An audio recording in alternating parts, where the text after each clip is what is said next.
Venezuela says petro cryptocurrency pre-sale will be in hard currency. Caracas, Reuters. Venezuela's petro cryptocurrency will initially be offered in a pre-sale in hard currency and other cryptocurrencies, the government said on Tuesday, and not initially available in the country's collapsing bolivar currency. Leftist President Nicolas Maduro is hoping to capitalize on the success of cryptocurrencies by creating one for Venezuela as the bolivar plunges to all-time lows and the country struggles with hyperinflation. In his surprise announcement late last year, he said the petro would be backed by Venezuelan crude reserves, the world's largest, although the political opposition says this would be illegal. Critics decried the petro as simply a way for the cash-strapped government to issue debt without being constricted by U.S. sanctions. But the U.S. Treasury last week warned that Americans engaging with the petro could still find themselves in violation of those sanctions.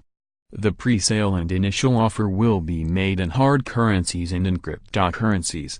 It is not going to be done in bolivars at this stage, said Carlos Vargas, the government's cryptocurrency superintendent, in a state television interview. Our responsibility is to put the petro in the best hands and then a secondary market will appear, he said, adding that after the initial sale, the petro could be sold in exchange for local currency. The value of the entire petro issuance of 100 million tokens would be just over $6 billion, according to details given by Maduro in recent weeks. A draft document on the petro, created by advisors to the government and reviewed by Reuters last week, said Venezuela should sell 38.4 million petros with a face value of around $2.3 billion in private placements starting on February 15, at a discount of up to 60%. Another 44 million petros with a face value of $2.7 billion should be offered to the public a month later, it read. The Venezuelan government said last week that information reported in news outlets based upon the document was false. Vargas also said on Tuesday that those mining traditional cryptocurrencies in Venezuela were doing nothing illegal, despite some having been detained for doing so in recent years.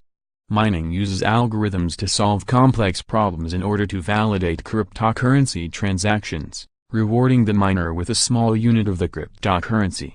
It is an activity that is now perfectly legal, Vargas said. We have had meetings with the Supreme Court so that people who have been victims of seizures and arrests in previous years will have charges dismissed. Many in Venezuela have used cryptocurrencies in recent years to evade strict currency controls. Reporting by Corina Pons and Garish Gupta, editing by